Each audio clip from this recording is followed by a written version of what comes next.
안녕하세요. 안녕하세요. 네, 영양판정 문제풀이를 강의할 권수경이라고 합니다. 저희 이 과목이요, 영양판정하고 영양교육이 같이 있어요.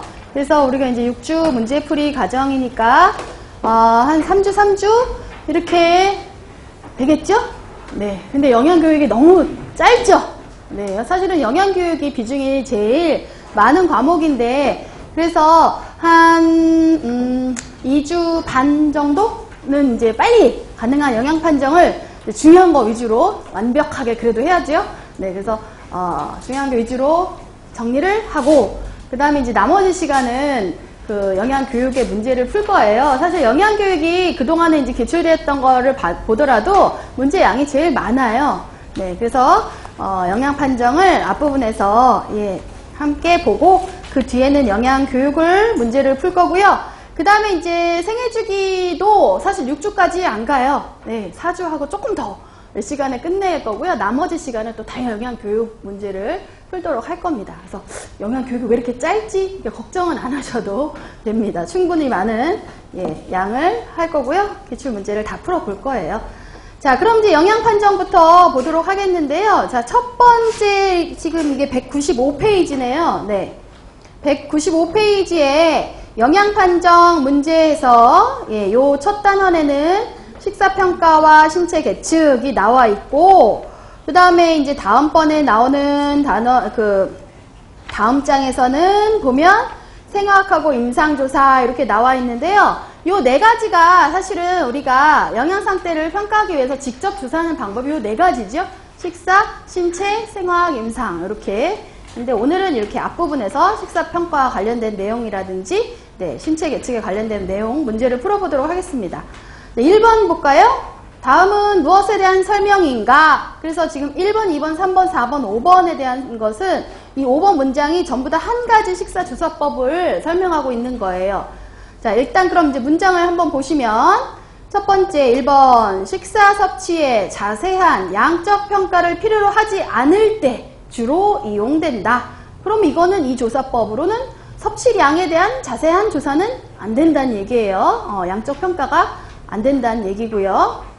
자, 2번에 유의할 점으로 특정 지역 사회 주민의 식이 패턴에 근거해서 개발해라.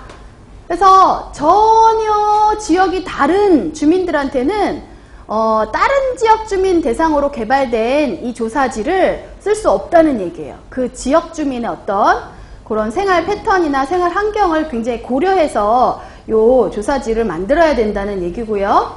자, 3번에 단순화된 식품 섭취 빈도법으로 식행동 조사에 초점을 둔다 하니까 거의 여기서 거의 답이 그냥 확 나오죠. 이게 뭐냐 하면 뭐죠? 간이 식사 조사법입니다. 네, 첫 시간이라 제가 자꾸 물어보니까 당황스러우시죠? 네, 죄송합니다. 이렇게 새 책을 탁 닫아놓고 이 책 문제 읽기도 지금 벅찬데 자꾸 그냥 물어보니까 네, 죄송합니다. 제가 다음 시간부터 많이 물어볼게요. 네, 이번 시간은 선생님들을 제가 충분히 배려해서 죄송합니다. 간식사조사법은요, 우리가 특징을 뭐라고 했느냐 하면 섭취빈도 조사처럼 사실은 양적인 것보다는 어떤 섭취의 패턴을 주로 조사하는 것이기도 하고, 또 하나는 섭취빈도 조사보다는 굉장히 식품 목록이 굉장히 간략해요. 간단해요. 그래서 요거가 이제 요렇게 표현을 했습니다. 3번처럼 단순화된 식품 섭취 빈도법이고, 주로 어떤 식행동 조사 같은 데 많이 쓰여요. 그래서 대표적으로 주로 어떤 질병과 관련된 식품 섭취 빈도를 알아보기 위해서, 즉 그 식품의 어떤 위험성 같은 거를 알아보기 위해서 많이 하는 검사였습니다. 자, 그래서 이제 4번, 5번에 그 얘기가 나와 있는데, 질병 관련된 그 식품을 주로 이제 섭취 빈도를 조사하는 거예요. 모든 식품을 다 조사해 보는 게 아니고요. 그래서 4번처럼 MED, FICTS 나오면 요거가 지금 나와 있는 게 M은 이제 융류, 미트류니까 이제 융류이겠죠.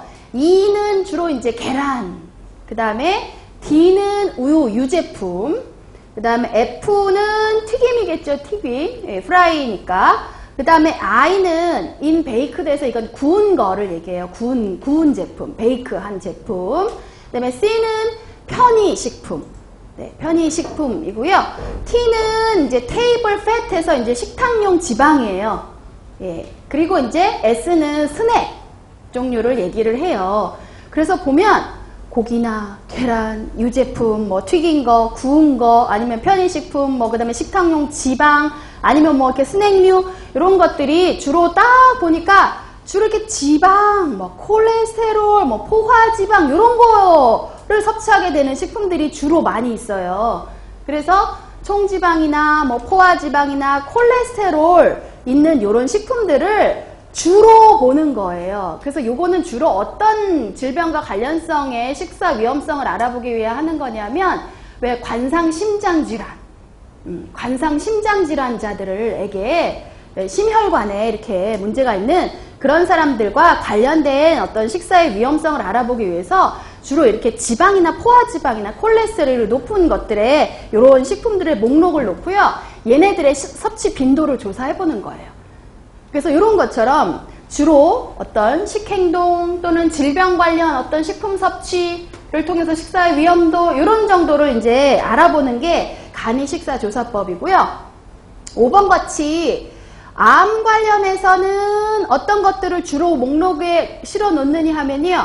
당근, 양배추, 시금치, 토마토, 늙은 호박, 간 주로 이제 비타민 A 급원이 되는 식품들 있잖아요. 예, 그래서 이런 것들에 식품을 놓고 조사를 하고 있어요. 자, 그래서 이제 이런 특징을 다 갖고 있는 조사법이 간이식사조사법이다. 요거를 쓰실 수 있어야 돼요, 답으로. 네. 자, 그래서 이렇게 1번은 간이식사조사법 이렇게 보시면 되겠고요. 자, 2번에 국민건강영양조사에서 실시하는 식사조사법을 쓰시오. 지금 현재 이제 2가지의 식사조사법을 쓰고 있는데요. 하나는 네, 24시간 해상법인데 그거부터 쓸까요? 네, 뭐 말씀하셨으니까 해상법을 통해서 식품 섭취 조사를 하고 있어요. 요 조사법을 통해서. 그래서 주로 이제 24시간이니까 조사 전날 하루 동안 먹은 음식의 종류와 섭취량을 물어보는 이런 거 섭취 조사할 때 요 24시간 회상법을 쓰고 있고요. 주로 이제 양적인 평가를 하려고 하는 거예요. 섭취 음식의 종류와 섭취량을 물어보는 거고요. 근데 이거는 이제 만 1세 이상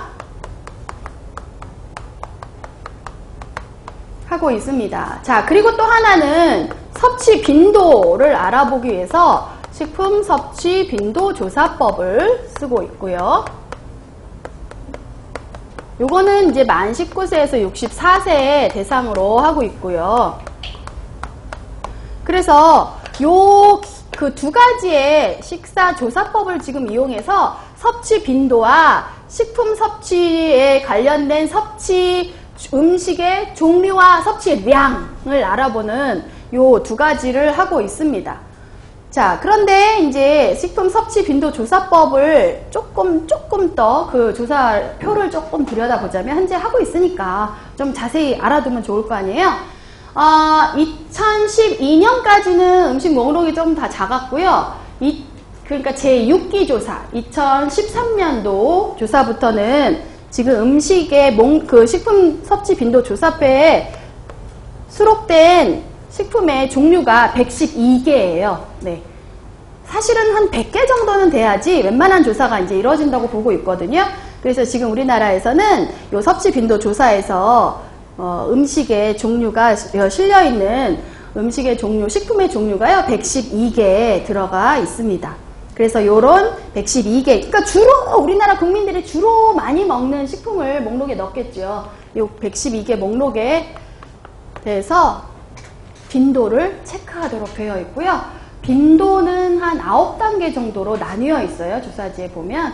그래서 9단계로 나눠 있는데 그 문항에 최근 1년 동안 먹은 빈도수를 체크해 주세요. 이렇게 돼 있어요. 보통 섭취 빈도 조사는 1년까지를 보고 자기가 장기간에 걸친 섭취 식품의 그 양보다는 섭취식품의 주로 어떤 패턴, 질적인 평가를 하기 위해서 하는 거거든요. 그래서 9단계로 뭐 거의 먹지 않는다. 그러니까 1년 동안 뭐 거의 안 먹는 것도 있을 수 있잖아요.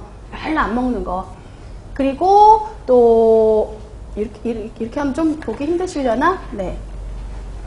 이렇게 빈도가요. 9개로 이렇게 칸이 나눠져 있는데 1년, 최근 1년간 섭취 빈도를 쓰시오 해놓고 일단 거의 안 먹는 것도 있어요. 거의 먹지 않는다. 자, 그리고 1개월을 봤을 때 뭐 한 번 먹는다. 한 2, 3회 정도 먹는다. 뭐 일주일에 봤을 때 뭐 한 번 먹는다. 좀 더 자주 먹는다. 예. 5회 이상 먹는다. 5, 6회 정도 먹는다. 예. 그리고 1일로 봤을 때 한 번 먹는다, 2번 먹는다, 3번 꼬박 먹는다. 이런 식으로 해갖고요. 한 9단계 정도 이렇게 쭉 돼 있어서 자기가 거기에 해당되는 거 체크하는 거예요. 어떤 목록이 이제 여기 쭉 112개가 있겠죠? 그럼 이 음식은 나는 거진 1년가에 거의 안 먹는데 이렇게 체크하는 이런 식으로 이제 조사표가 되어 있고요. 그 다음에 이제 우리나라에서 이제 그 섭취빈도 조사하는 조사표에 보면은 여기에 1회 평균 섭취량이 얼마냐도 사실은 체크하도록 되어 있지만 여기서 물어보는 거는 자세하게 쓰라는 건 아니고요. 그냥 요것도 한 3개, 뭐 많으면 한 4개 문항 정도가 있어서 그 중에 하나 체크하라고 되어 있어요. 예를 들어 밥은 이제 한 공기인데 어떤 사람은 뭐 평소 먹을 때 한 번 먹을 때 그냥 나는 반 공기만 먹는다. 아니다, 난 한 공기 먹는다. 1과 2분의 1, 뭐 2 이런 식으로 해서 이 중에 평소에 한 번 먹는다는 거 주로 얼마 정도 먹는지도 사실은 간단하게는 체크하게 돼 있어요. 그러니까 내가 정확하게 먹은 양을 쓰는 건 아니지만 그냥 요 중에 하나에 그래도 그냥 체크하도록 이런 식으로 이제 조사지가 지금 되어 있는데 4기 조사부터는 2013년 6기 조사부터는 이런 조사표를 이용해서 하고 있습니다. 자, 어쨌거나 이렇게 2가지 방법을 쓰고 있고요. 방법을 쓰시오 했으니까 2가지를 쓰시면 되겠습니다. 3번 볼까요? 이게 2011년도 전남에서 나왔던 거네요. 자, 보시면 자, 객관식으로 나와서 이제 옳은 것을 골라라 이렇게 돼 있었거든요.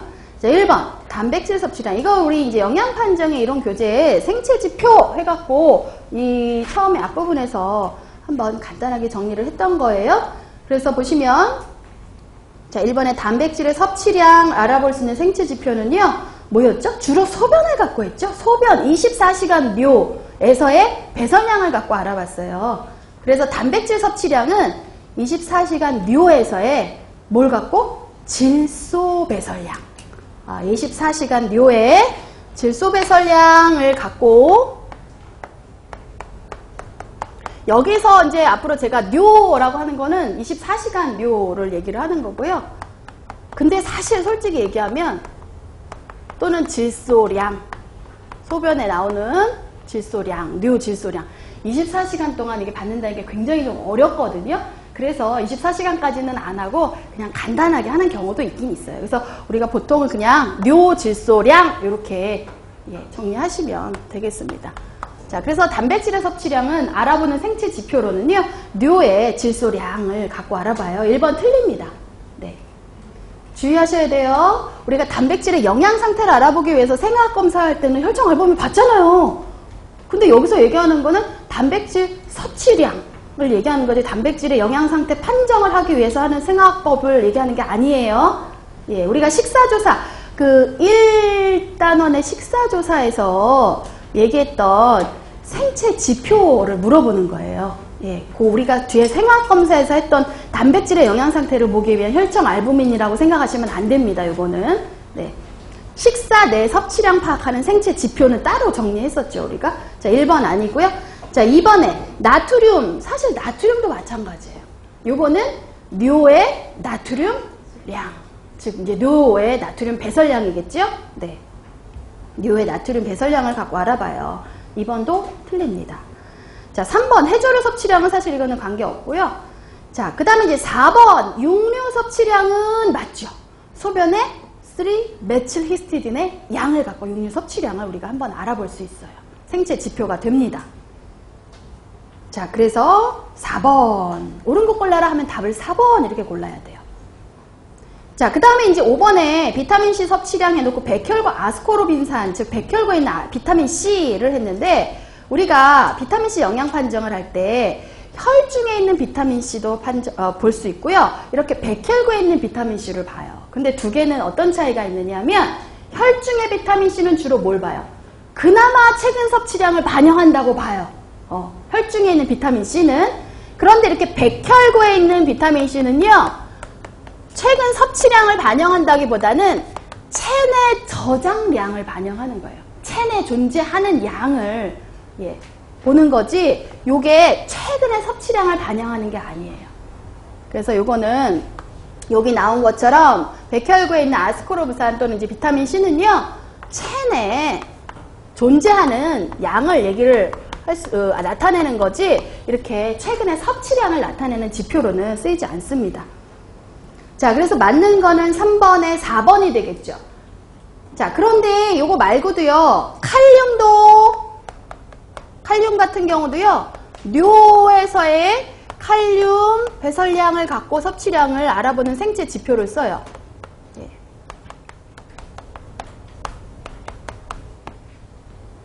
자, 또 하나는 뭐냐면, 여기는 없는데, 지방의 종류를 알아볼 때, 지방 조직, 우리 그 밑에, 그 피하 지방 밑에 지방 조직 있잖아요? 피하 지방 조직에 지방산 조성을 갖고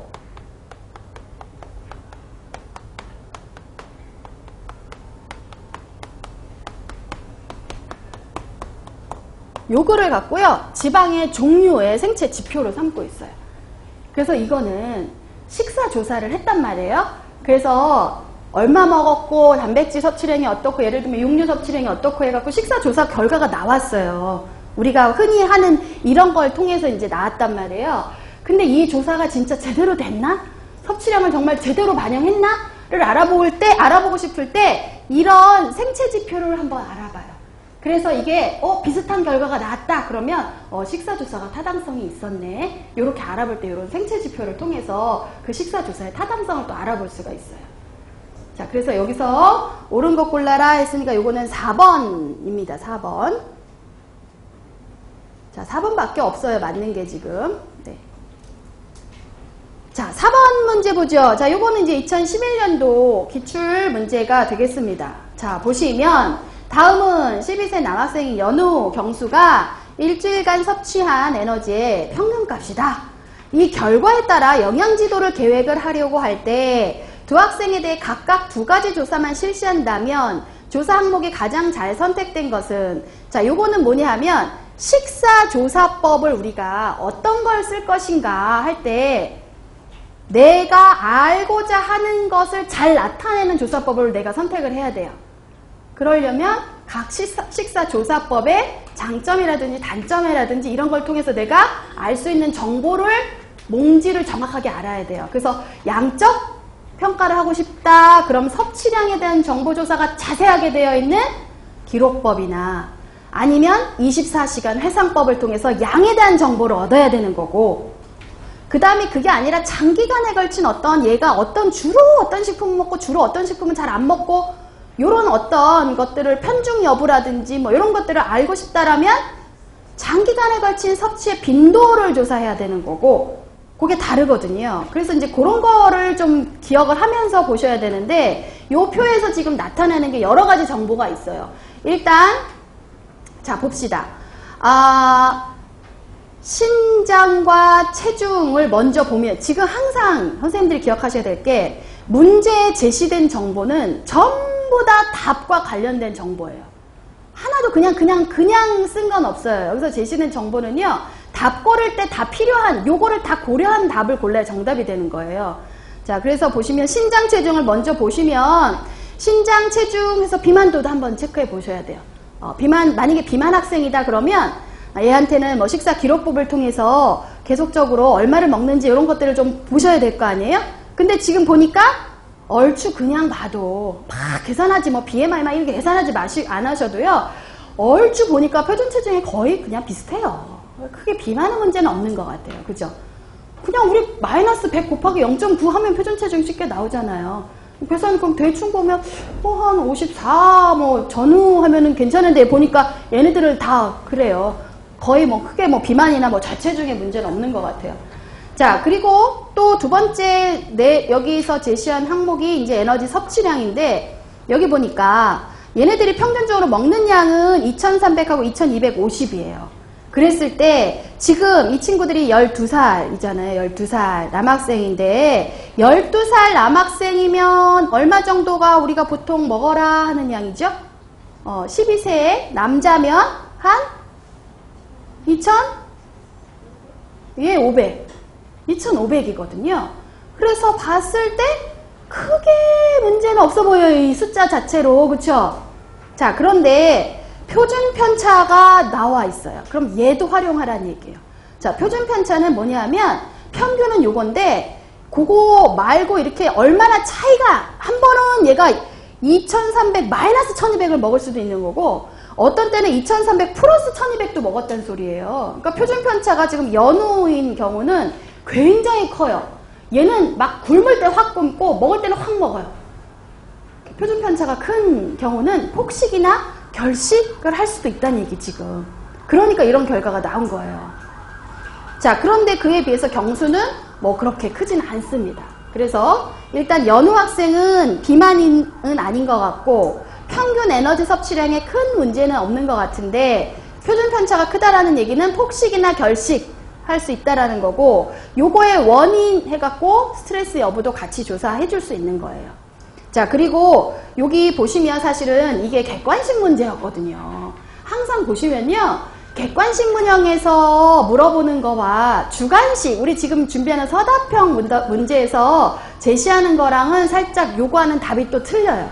그래서 요거 같은 경우는 여기 보기에 있는 문장을 한번 쭉 보시면서 답을 고르시는 게 훨씬 이제 편하긴 한데요. 자, 일단 그래서 연우는 폭식이나 결식 여부 검사를 좀 해줘야 되고요.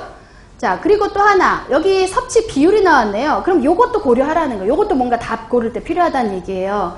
그래서 보시면 섭취 비율, 에너지 섭취 비율이 우리가 알고 있는 적정 비율하고 한번 비교를 해보세요. 자, 그래서 지금 18세 아직 안 된 친구들이니까 적정 비율이 탄수화물은 55에서 한 65 정도 사이면 큰 문제 없는 것이고 단백질이면 7에서 한 20 정도 문제 없죠. 자, 지질 같은 경우는 이제 15에서 30 정도에 해당되면 되는데 지금 이제 이 친구 같은 경우에 조금 경수 같은 경우는 비율이 우리가 알고 있는 적정 비율하고 조금 차이가 있어 보여요. 그래서 탄수화물 비율이 조금 적고 지방의 비율이 많은 편이기 때문에 얘가 주로 어떤 식품들을 좀 먹는지 어떤 식품으로 좀 편중해서 먹는지를 좀 볼 필요가 있단 말이에요. 자, 그랬을 때 어떤 식품을 좀 편중해서 먹나 주로 이런 거 볼 때 뭐를 하면 좋다고 그랬죠? 네, 섭취빈도 조사하고요. 자, 그래서 이제 보기를 한번 보시면 답이 딱 나옵니다. 그래서 이런 문제는 사실 객관식 문제에서 나올 수 있는 문제 형태예요. 자, 보기에서 고르시는 거예요. 1번 연우와 경수는 모두 식품 섭취 빈도와 신체 활동량 조사가 필요하다. 섭취 빈도는 사실 경수는 필요한 것 같아요. 그렇지만 연우는 크게 섭취 빈도라든지 이런 것들 적정하게 먹잖아요. 에너지 적정 비율. 그래서 어느 거에 편중됐다든지 이런 거에 큰 문제가 없기 때문에 굳이 그런 것들의 섭취 빈도를 조사할 필요는 없을 것 같이 보여요. 만약에 신체 활동량 조사가 필요하다라면 어떤 경우에는 신체 활동량 조사하면 좋을까요? 비만 학생이다. 그럴 때는 이런 신체 활동량 조사도 하면 좋아요. 예. 근데 1번은 아닙니다, 지금. 자, 2번에 연우와 경수는 모두 폭식 및 결식 스트레스 여부 조사가 필요하다라고 했는데 사실은 누가 요 검사가 필요하다고 그랬죠? 연우의 경우에. 얘는 폭식이나 결식이 지금 의심이 되는 상황이에요. 표준 편차가 너무 크기 때문에.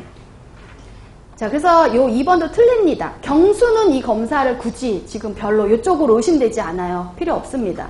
3번 연우는 섭취 빈도와 신체 활동량 조사, 경수는 식습관과 생활습관 조사가 필요하다. 딱히 들어맞는 것 같진 않아요. 자, 그럼 이제 4번 보기를 보시면 그냥 바로 답으로 고르실 수가 있습니다. 연우는 폭식 및 결식과 스트레스 여부 조사, 경수는 섭취 빈도와 식습관 조사가 필요하다. 아까 그 앞에 정보 때문에 이렇게 되는 거예요. 표준 편차가 너무 크다라는 얘기는 확 굶었다가 확 먹었다가 할 수 있다라는 얘기고요. 그 다음에 적정 비율에 좀 차이가 난다는 거는 어떤 한쪽 영양소 섭취가 너무 많다. 빈도가 너무 높을 수 있는 거예요. 그래서 어떤 식품 섭취의 패턴을 좀 봐야 될 필요가 있는 거죠. 자, 그래서 답을 4번으로 골라주시면 되고요. 만약에 신체활동량 조사 같은 경우는 이제 비만 학생의 경우는 이런 조사가 필요할 수 있습니다. 자, 답은 4번 해주시면 됩니다. 그래서 이런 식사조사를 물어보는 문제에서는 항상 식사조사법의 장단점, 특징을 정확하게 알고 그거에 해당되는 그런 지금 요것처럼 요런 경우에는 어떤 조사법이 좋으냐 뭐 이런 식의 문제가 많이 났었어요. 그거는 그 장단점과 특징을 정확하게 알고 계셔야 어떤 이 조사법은 주로 어떤 거를 내가 정보를 얻을 수 있고 어떤 걸 평가할 수 있는 방법이다라는 걸 아셔야 어떤 경우에 그 조사법을 쓸 것인가, 내가 뭘 알고자 할 때 그 조사법을 쓸 것인가 답을 고를 수가 있습니다. 자, 마찬가지예요. 5번도 마찬가지입니다. 그래서 이런 형태의 문제가 여러 번 나왔다는 거죠. 사실은 선생님들이 제가 사실은 여기 기출문제 위주로 우리가 뭐 시간이 그렇게 많지 않기 때문에 사실은 기출문제도 100%는 다루지 못하지만 기출문제 위주로 푸는 이유가 있어요. 중요한 부분이 다 거기 있고요. 거기에서 그렇게 벗어나질 않아요. 비슷한 문제가 계속 납니다. 예, 그럼에도 불구하고, 그럼에도 불구하고, 자, 그래서 5번도 마찬가지예요. 그래서 이 기출문제를 계속 보다 보면, 아, 이게 내고 싶은 사람은 그냥 이거 내고 싶은 거구나, 여기에서 내고 싶은 거구나, 요거를 물어보고 싶은 거구나가 조금 감이 오시거든요. 그럼 그런 것들에 대한 정리를 더 확실하게 해서 시험장에 가시면, 크게 답할 때 문제가 없으신 거예요. 뭐 사실은 뭐 출제하는 교수님들께서 막 억지로 막 중요하지도 않은 이상한 거를 내거나 그러지는 거의 않으시거든요. 예. 자, 5번도 볼게요. 영양교사는 초등학교 급식소의 잔반 중에서 채소 반찬이 제일 많은 것을 보고 학생들의 평상시 채소 편식 실태를 파악하고자 한다. 평상시. 하루가 아니라 그냥 조금 시간이 평상시 조금 이 기간이 좀 길어요. 그죠? 실태를 파악하고자 한다. 양을 파악하고 싶은 게 아니고요. 예. 실태, 섭취의 패턴을 좀 알고 싶어요. 그리고 조사 기간은 그냥 짧아요. 그랬을 때 조사 기간과 이 사람이 알고자 하는 게 양이냐, 어떤 패턴이냐, 이런 걸 봤을 때 가장 적절한 식사조사법은 했으니까 일단 실측, 사실 실측도 기록법 중에 하나입니다. 저울을 갖고 재는 실측, 식사기록법 이런 것들은 주로 양을 평가하고 싶을 때 하는 거예요. 양적 평가. 그리고 24시간 해상법도 마찬가지. 양에 대한 평가하는 거고요. 뭐 직접 분석법은 뭐 말 그대로 음식을 가져다가 실험실에서 이제 분석하는 건데 이런 경우는 어떨 때 하는 거냐면 일반적으로 우리는 그냥 식품 목록을 조사해갖고 그걸 나중에 식품 성분표에 그냥 해갖고 영양 성분을 그냥 계산해내거든요. 근데 식품 성분표에 없다라든지 그 식품이 또는 이게 음식하고 나중에 이렇게 했을 때 함량이 굉장히 많이 달라질 것 같다라든지 조리 후에 영양소 함량이 우리가 기존에 알고 있는 성분보다 굉장히 뭔가 이렇게 변화가 확 있을 것 같을 때는 하지만 거의 안 합니다. 사실은. 식사조사법에서 직접 분석법은 거의 안 하고 있고요. 자, 그래서 1, 2, 3, 4 자체가 지금 문제하고 하나도 안 맞아요. 그래서 답으로 고르실 수 있는 게 5번이고요. 가장 적절한 게 실제 5번 식품 섭취 빈도법입니다. 그런데 이 식품 섭취 빈도 조사법은요. 굉장히 간단하거든요. 왜? 그냥 이 목록지가 식품의 목록지와 빈도가 적힌 그 조사지를 그냥 주고 체크해서 내라 그러면 되는 거예요. 그래서 시간도 별로 안 걸려요. 그 조사 대상자들이 그냥 체크 쭉쭉 자기가 자기 거 해서 그냥 내면 되는 거거든요. 그리고 그래서 굉장히 많은 수의 학생들한테도 그냥 쉽게 할 수 있어요. 정보를 굉장히 편안하게 쉽게 빠르게 얻을 수 있고 다수에게도 할 수가 있고요. 그럼에도 또 장점은 뭐냐면 걷어서 컴퓨터로 통계하기도 굉장히 좋고요. 네, 그런 특징을 가지고 있습니다. 자, 어쨌거나 여기서는 5번에서는 5번이 해당이 되는 거죠. 네. 양에 대한 얘기가 나왔다면 아마도 여기 위에 있는 것들이 답이 됐을 텐데 지금 이거는 양 조사가 아니에요.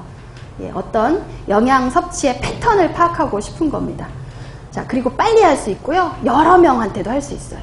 자, 5번의 답 5번이고요. 자, 영양 문제를 알아내는 직접 조사 방법 4개를 쓰시오. 제가 우리 수업 시작하면서 얘기했던 거 있잖아요.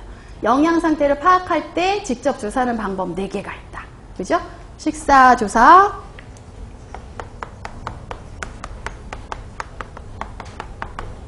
예, 신체 계측, 생화학 검사, 임상 조사.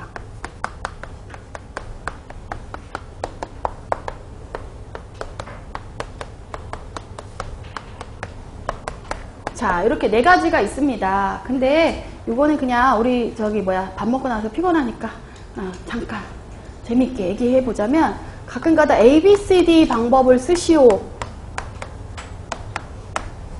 그럼 요거 쓰시면 돼요. 요거. 왜? 자, 이게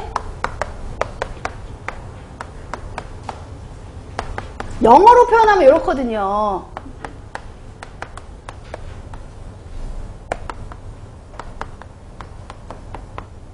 그래서 앞자가 A, B, C. 자, 흘려서도 뭐라고 하지 마세요. 이게 흘렸어서 철자 모르겠는데 나 너무 알고 싶다. 사실 그렇게 꼭 철자를 꼭 아실 필요는 없지만 나 너무 알고 싶다 그러시면요, 복습하는 의미에서 한번 찾아보시면. 네. 자, 그래서 이제 ABCD 해서 ABCD 법을 쓰시오. 그럼 그냥 요거 순서대로 그냥 써주세요. 예, A, B, C, D 이렇게 해주시면 되겠습니다. 자, 7번 영양조사 시 조사 대상 선정을 위한 방법에 대한 설명이다. 괄호 안에 알맞은 말은 사실은 뒤쪽에 보면 영양조사 실시의 과정을 한번 이제 정리는 할 거예요. 그런데 이제 여기에서는 그 정리는 이제 나중에 뒤에 할 테니까, 여기에서는 일단 조사 대상 선정에 대한 것만 좀 따갖고 먼저 보실 거예요. 자, 가번에 전체 조사는, 근데 나번에 표본 조사는, 그러니까 대상 선정하는 거는 사실은 대상 전체를 다 전수조사하는 조사법도 있을 수 있고요. 그냥 전체 중에 표본을 뽑아서 하는 표본 조사도 있을 수 있어요. 자, 우리나라에서 하는 이 국민건강영양조사도요, 우리나라 국민을 다 못합니다. 그렇기 때문에 표본을 뽑아서 하고 있죠. 자, 그래서 가번 같은 경우는 대상자 전원을 하는 전체 조사인데요. 이거는 시간, 노력, 비용이 굉장히 많이 들고요. 부정확한 방법이에요. 부정확합니다. 너무 시간도 오래 걸리고, 그 다음에 인원도 너무 많고, 이게 하기 때문에 나중에는 이게 정확성이 떨어지게 돼요. 자, 그래서 사실은 부정확한 방법이고요. 별로 안 써요. 그래서 전체 다 조사 안 합니다. 오히려 표본을, 대표성 있는 표본을 잘 골라서 하는 게 훨씬 더 조사에 효과가 높아요. 자, 나번에 표본조사. 자, 요거는 이제 그 전체가 아니라 그 중에 그 그룹을 대표할 수 있는 표본을 뽑아서 하는 거거든요. 표본조사는, 표본조사 중에, 자, 요 괄호는 확률에 따른 임의 추출법으로 모집단의 성질을 대변할 수 있어서 영양조사에 이용한다. 사실 제일 많이 이용하는 거고요. 그 모집단의 성질을 잘 대변하는 게 뭐냐면 무작위 추출법이에요. 무작위. 그래서 여기 나번은 무작위 추출법이라고 써주시면 되겠죠.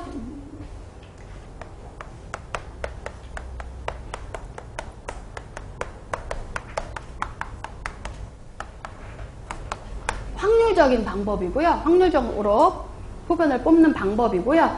예, 그리고 누구나 다 뽑힐 확률이 0이 아니에요. 누가 뽑힐지 몰라요. 그래서 무작위로 뽑는 방법이고요. 이 방법이 사실은 모집단의 성질을 잘 대변한다고 봐요. 자, 그래서 영양조사에 많이 이용합니다. 자, 답원. 그런데 이제 표본을 뽑는 방법 중에서도요, 유의적 추출법이라는 게 있어요. 자, 요거는 뭐냐 하면 조사자가 자기 나름대로의 어떤 뭔가 생각을 갖고, 미리 어떤 생각을 갖고 그거에 맞춰서 뽑는 거예요. 그래서 요거는 조사자의 주관에 의해 표본이 정해지는 방법입니다. 조사자의 주관에 의해 표본이 선정되기 때문에 모집단의 성질을 대표한다기보다는 굉장히 주관적이라고 봐요. 그래서 답번에 있는 괄호는요, 다 주관적 이거 써주시면 되는 겁니다. 자, 마지막 라번을 볼까요? 자, 그래서 영양조사는 조사 내용이 복잡하므로 경비, 시간, 노력이 절약되고, 그러니까 일단 전체 조사는 아니에요. 또 조사 결과의 집계 정리가 단시간에 가능한 표본조사가 이용됩니다. 표본조사를 많이 이용하고요. 그 중에서도 표본을 뽑는 그 방법은 무작위 추출법을 많이 이용하고 있어요. 자, 라번은 표본조사 이렇게 써주시면 됩니다.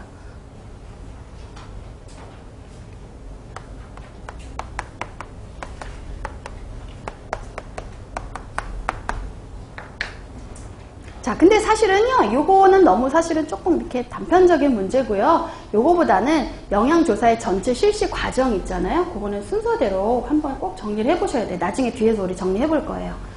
자, 그게 더 중요합니다.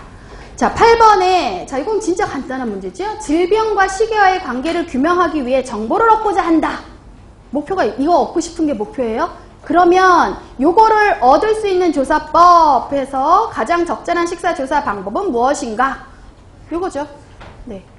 요거는 얘는 사실 해봤자 어제 먹은 거 하루에 대한 양 조사밖에 안 되고요. 평상시에 이런 거 평상시에 어떻게 먹는지는 사실은 이거 갖고는 알기 힘들어요. 24시간 갖고는. 그런데 섭취 빈도 조사는 아까 보셨다시피 1년을 쭉 봤을 때 내가 전반적으로 어떤 걸 많이 먹고 전반적으로 어떤 걸 적게 먹고가 나타나기 때문에 우리 질병은 하루 이틀 먹은 것 때문에 나타나는 건 아니잖아요. 조금 장기간의 식사가 이제 쌓여갖고 나타나는 거기 때문에 이렇게 장기간에 걸친 식품 섭취 패턴을 알아볼 수 있는 방법, 요거를 하셔야 질병과 식여의 관련성 연구를 우리가 할 수가 있고요. 그런 관계 규명하기 위한 정보를 얻을 수가 있습니다. 자, 8번의 답은 식품 섭취 빈도 조사법이 되겠고요. 자, 2013년도도 이렇게 났어요. 똑같은 문제가 지금 보시면 거의 비슷한 문제예요. 사실은 2011년도에 난 문제나 2013년도에 난 문제나, 그쵸? 식사조사법이 특징이 뭐냐, 즉 어떤 정보를 얻을 수 있는 조사냐, 요거를 계속 물어봤어요. 자, 9번, 이건 2013년도에 나왔던 문제고요. 다음은 초등학교 4학년 여학생이 영양상담 신청서에 간략하게 적은 자신의 식생활 문제이다.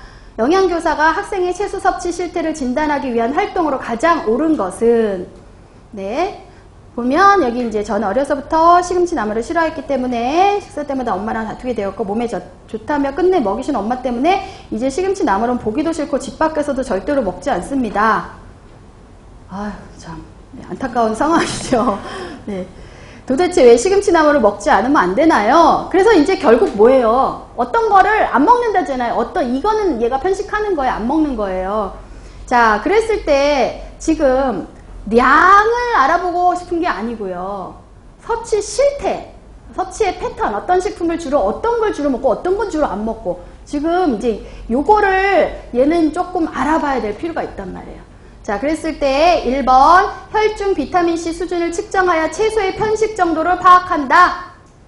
비타민C 갖고 채소 편식을 알 수 있을까요? 혈중 그 수치로? 예, 그런 건 아니죠. 그죠? 비타민C의 영양 상태 정도는 알 수 있겠지만 편식 정도를 알아보기는 힘들어요. 자, 2번에 학생의 아침 결식 빈도를 조사하여 시금치 나물을 기피하게 된 원인. 사실 이게 거의 보기가 억지로 만든 보기들이에요. 관련성은 별로 없어요. 그렇죠? 네, 아침 결식과 뭐 시금치를 편식하는 것과 뭐 이건 별로 크게 관련성이 없지요. 3번에 식습관 채소 기호들을 조사해 위 학생과 동일한 영양 문제가 있는지 지금 얘에 관련돼서 더 알아봐야 될 거거든요. 얘가 이런 상황이니까 혹시 어떤 다른 영양 문제가 있는지 이런 걸 알아보고 싶은데 친구들을 뭐 이렇게 할 필요는 없겠죠. 자, 4번에 24시간 회상법을 이용하여 하루 식사 내용을 정확히 파악하므로 기피 현상을 분석한다. 이거 아까 말씀드렸다시피 24시간 회상법은 사실은 뭐예요? 양에 대한 평가할 때예요. 얘가 지금 요거 먹고 있는데 이게 얘가 먹어야 되는 권장량 대비 작으냐 많으냐 이런 거예요. 그래서 요것도 이 시금치의 편식 실태를 파악하는 방법이라고는 보기 어렵죠. 자, 그럼 이제 답이 5번이 될 수밖에 없겠죠. 채소에 대한 평상시 섭취 정도를 파악하기 위해서 요거 해야죠. 요거 식품 섭취 빈도 조사법을 이용하여 파악하고, 그리고 이제 채소에 대한 기호도까지, 그러니까 채소 전체로 편식하는 건가, 시금치만 안 먹는 건가, 이런 것까지는 알아볼 수 있겠죠. 네. 그래서 보기 5번입니다. 그래서 이것도 사실은 객관식에 해당 조금 더 적당한 문제의 유형과 보기로 해서 답을 고르도록 나왔던 거지만 중요한 거는 항상 이 식사조사법을 선택할 때 어떤 걸 알고 싶어서 하는 건지 그거는 정확하게 잘 정리해 놓으라는 거예요. 중요한 부분이다 이거예요. 자, 넘어갈게요. 지금 굉장히 여러 번 하고 있습니다, 이게. 자, 10번 보죠. 식사평가에 대한 문제입니다. 개인의 특정 영양소 섭취량을 권장량과 비교한 비로써 이거네요. 영양소 권장량 분의 영양소 섭취량, 실제 섭취량 얘기하는 거죠? 자, 요거가 우리가 뭐라고 하나요? NAR 해서 영양소 적정 섭취 비율이죠. 그래서 영양소 적정 섭취 비율 NAR이 이거고요. 우리가 식사평가할 때 NAR 또는 요거의 평균 있잖아요. 평균, 여러 개 영양소의 NAR의 평균을 내는 MAR 이런 것도 많이 쓰고 뭐 INQ 이런 것도 많이 쓰고 하죠. 또는 다양성 알아보는 이제 식사평가도 많고요. 자, 요 문제에서 알아보는 거는 요거를 물어보는 겁니다. 자, 그래서 영양소의 적정성을 나타내는 수치 또는 요걸 우리가 그래서 영양소 적정 섭취 비율이라고 하죠.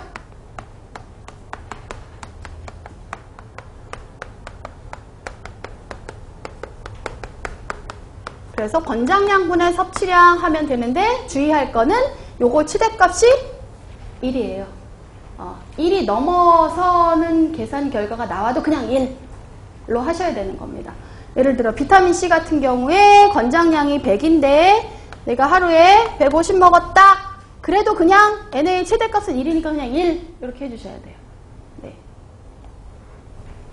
자, 그건 주의를 하시면 되겠고요. 자, 여기서 원하는 답은 NAR, 영양소 적정 섭취 비율입니다. 자, 11번은요, 이건 이제 다시 식사조사법으로 돌아왔어요. 자, 식사조사법인데, 요 내용을 보자 하니까, 우리가 흔히 많이 하는 건 아니에요. 보면, 먹는 양의 2배를 조리를 하고, 그러니까 이제 먹을 거에 2배나 하는 거예요. 그러니까 좀 돈도 많이 들고, 그 다음에 좀 귀찮기도 하고, 그러겠죠, 이렇게 하면. 자, 근데 이제 한 회분은 섭취량을 조사하고 나머지 한 회분은 실험실로 가져가서 직접 성분을 분석을 하는 겁니다. 직접. 그래서 요게 이제 우리가 직접, 아까 왜 여기 그 5번에 보면 직접 분석법 있었잖아요. 직접 실험실로 가져가서 성분 분석하는 그 직접 분석법 중에 하나예요, 얘가. 아예 그냥 실험실로 가져가서 거기서 성분 검사를 직접 해요.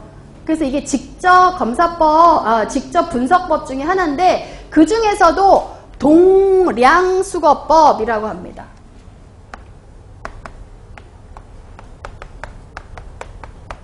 근데 이거는 사실은 돈도 많이 들고요. 되게 귀찮아요. 먹을 걸 2배를 항상 만드는 2배. 그래서 요거를 이제 2배를 만들어서 하나는 섭취량 조사하고 하나는 아예 실험실로 가져가서 거기에서 직접 그 식품을 성분 검사를 직접 분석을 하는 거예요. 이게 동량수거법이고요. 사실 직접 성분 분석법은 잘은 안 써요. 자, 근데 이제 요거 말고도 이렇게 직접 실험실로 가져가서 성분 분석하는 게 2개 정도는 더 있어요. 그냥 이름 정도만 좀 기억을 해 놓으시면 뭐가 있냐면 일부 음식 수거법.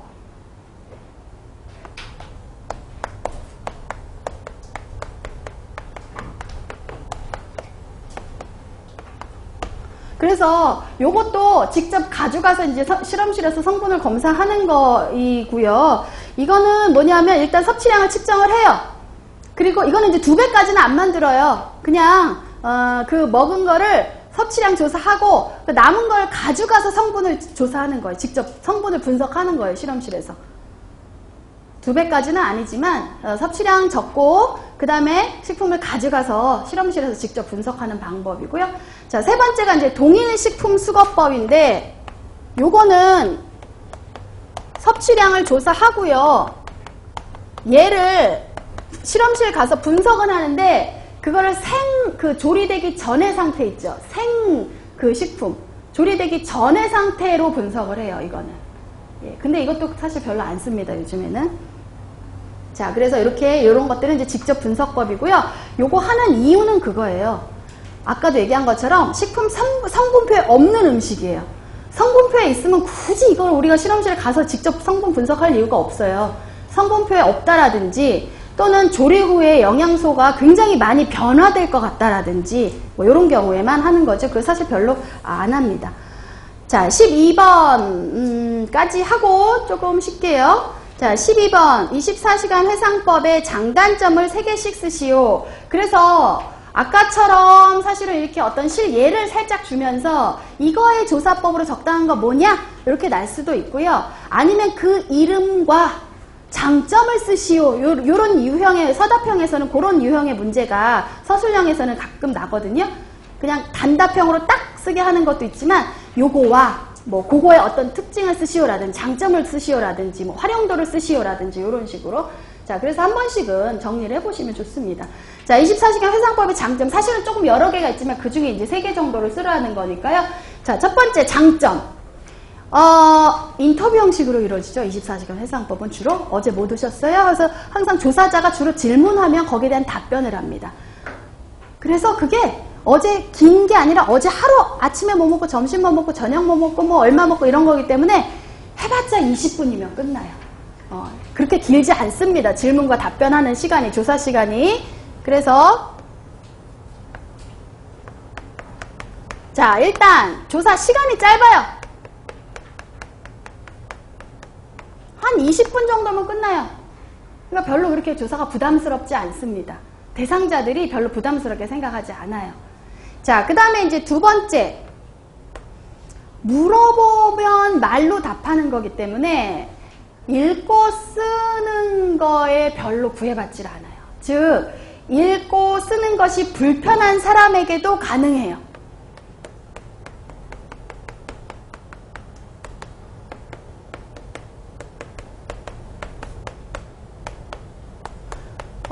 식사 기록법 같은 경우는요, 대상자가 직접 자기가 먹고 재서 적고 이래야 돼요. 그래서 숫자 개념이나 어떤 거를 적어야 된다든지 문자라든지 이런 것들에 그 저울을 봐야 된다라든지 이런 것들을 할 수 없으면 안 돼요.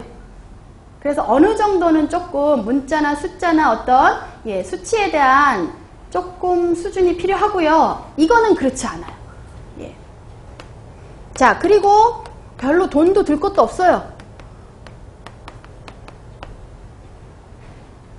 자, 그래서 이제 이런 간단하고 응답자에게도 부담이 없는, 그리고 크게 뭐 문자나 어떤 학력이 크게 필요하지 않은 방법이기도 하고요. 자, 뭐 여기에 뭐 하나 더 하자면 이거는 식생활을 변경할 우려가 별로 없어요. 보통 24시간 회상법은 예고 없이 해요. 딱 조사를 가서 어제 뭐 먹었어요? 이렇기 때문에 어제 먹은 거요? 이렇게 대답하는 거지. 자, 다음 주 화요일 날 24시간 회상법을 할 겁니다. 이런 식으로 예고하지는 않아요. 예, 그렇기 때문에 요거는 자기 평소 식생활을 막 변경한다거나 그럴 우려가 별로 없어요. 네, 그런 뭐 장점도 있고요. 자, 반면에 단점도 있습니다. 자, 이게 회상이잖아요. 그러니까 굉장히 기억에 의존하는 방법이에요. 그래서 기억에 의존하는 방법이기 때문에 요게 간혹가다 실제 섭취했는데도 불구하고 빠뜨릴 우려가 있어요, 사실은. 그래서 가능하면 조금 너무 어린 친구들이나 조금 연세가 너무 많으셔갖고 기억을 자세히 잘 못하시는 분들은 사실은 요거는 조금 직접 이렇게 물어보고 직접 답변을 듣는 거는 조금 어렵겠죠. 네. 자, 기억에 의존한다는 거, 빠뜨릴 수 있다는 거. 자, 두 번째는 기울기 수평화 현상이 나타날 수 있어요.